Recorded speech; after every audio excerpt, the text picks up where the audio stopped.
Look at her, she's spittin' nerdy. Look at her, she's spittin' nerdy. Can't you see she's spittin' nerdy? Look at her, she's spittin' nerdy. Hello everyone! I get asked all of the time if I am still intermittent fasting, and I am, but I am not following the same strict protocol that I was when I started, so I figured it was about time I give you a little intermittent fasting update. The kind of intermittent fasting that I follow is the daily shorter fasts. So when I started this out, I was doing the 16-8 split for intermittent fasting, where you fast for 16 hours every day and then eat within an 8-hour eating window every day, and that eating window should fall roughly at the same time every day. So when I started off, I followed this pretty strictly, and I think that was kind of a good idea to get a feel for how my body specifically responded to this way of eating and figure out how I felt when I ate this specific way. But now it's been over a year since I started doing that, and I still kind of strive for that, but I also listen to my body at the same time and more go with the flow rather than trying to be strict about it. So now every day my goal is to try to get between a 14 to 16 hour fast in.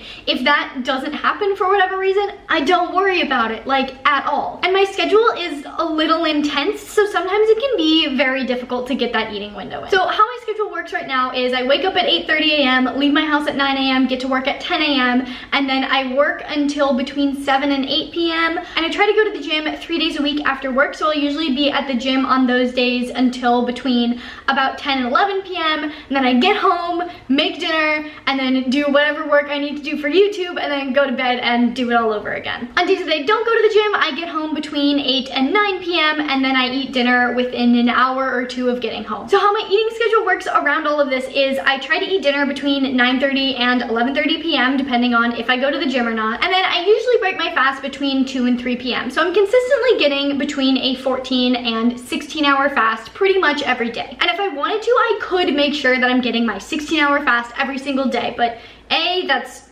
really not super necessary, and B, that could result in me eating way too close to when I go to the gym, and I have a huge problem where if I don't eat like enough time before I go to the gym, I get really bad like acid reflux, and the gym is just not a good time. And this has been working really great for me. Like, I feel great in the mornings, I have plenty of energy, I don't really start to get hungry until about 2 p.m. And I have a really huge meal to break my fast. I usually bring a snack or two to work just in case I need like a little bit of pick-me-up before I go to the gym, get my gym session in, go home, and have a huge dinner. I feel great doing this. It's very sustainable for me, which I think is absolutely key in any style of eating. If it's not sustainable for you, then it's probably not something you want to try to stick to long term, because that can result in a lot of yo-yoing back and forth. And so for now, I'm just sticking with this. Maybe one day when my schedule is less insane, I will go back to trying to get in a 16-hour fast every day, but I don't know. But that being said, it is now 2 p.m. I finished my last piece of chocolate around 10:30 p.m. last night, so I think it's about time for me to start cooking up my break fast. In case you're curious, I did not move into my own like $3 million home. I am cat sitting this weekend, and I'm so excited to be cat sitting. I love cats so much, and this house is beautiful. Let's see if we can find him. His name is Orson. Aha! I found you. Hello. Everyone meet Orson. He's adorable and lovable, and I just want to take him home. Before I make my breakfast, I am going to make myself some lemon water. A, because I have not been drinking enough these last few days, and B, because it's nice. So I'm just gonna sip on this while I make some breakfast, and then I'm gonna break my fast with breakfast.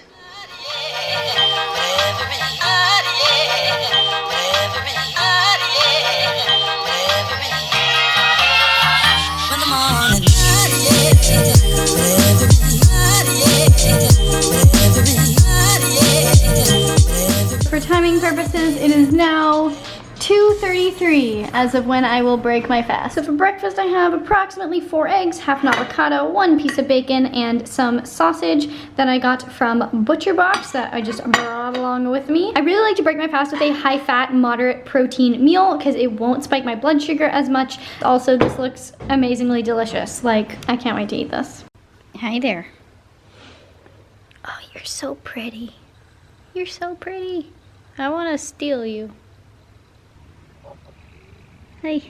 It is now 5:30 and we are off to go shopping briefly. I'm gonna bring a little apple with me, and also we're going to a place that has a pressed juicery. So I might be getting some pressed juicery ice cream, ice juice, pressed juice cream, whatever they call it. It's good, probably gonna get one.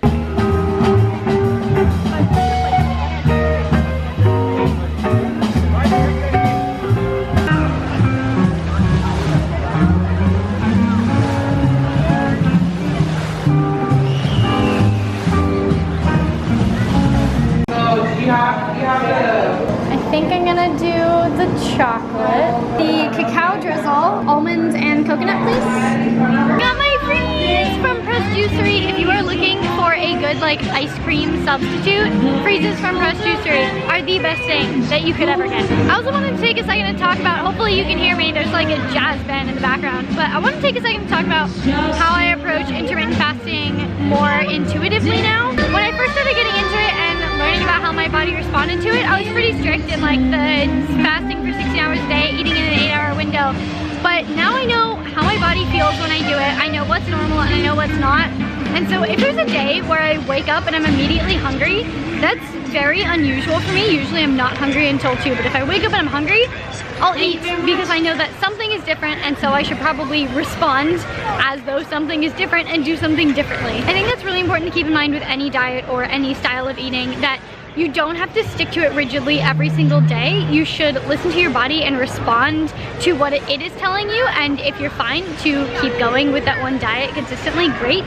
But if one day it's clearly not working for you, don't push it. So on the way back from shopping, we decided to make a detour and we are on our way to the Griffith Observatory, and we parked so far away. So this is gonna be my second hike on these hills within a week, but should be good. So I've been to the Griffith Observatory before once, but I got there like 10 minutes before it closed, so I haven't gotten to see much. So I'm really excited.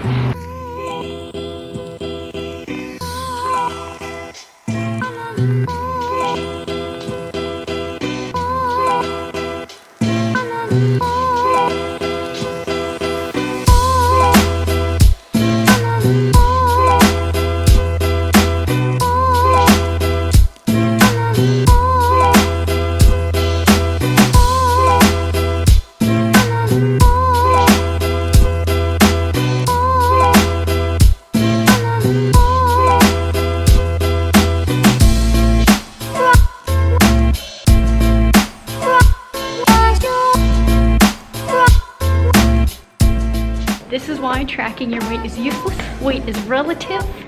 You shouldn't pay attention to it.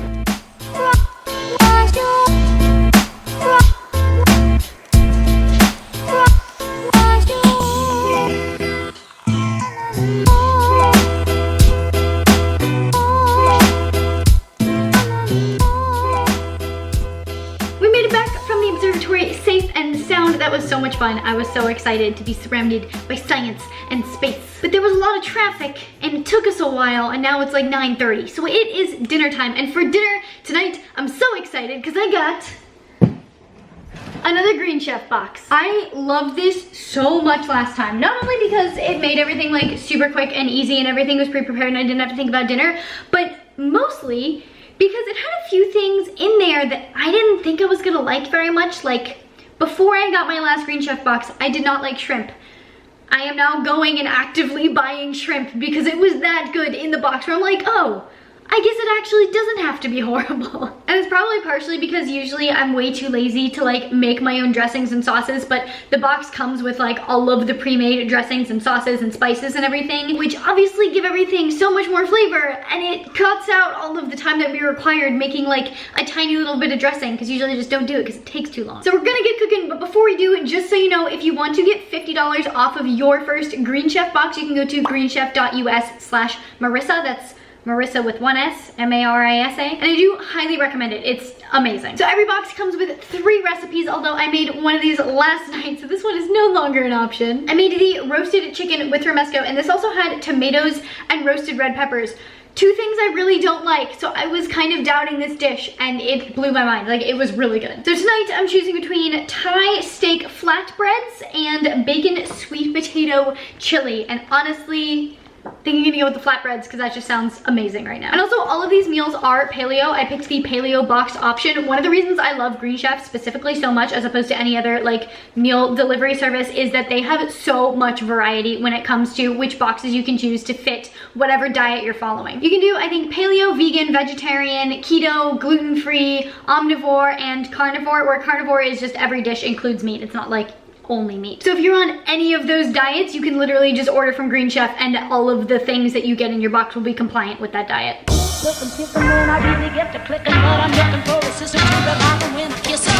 If you want some, just let me know.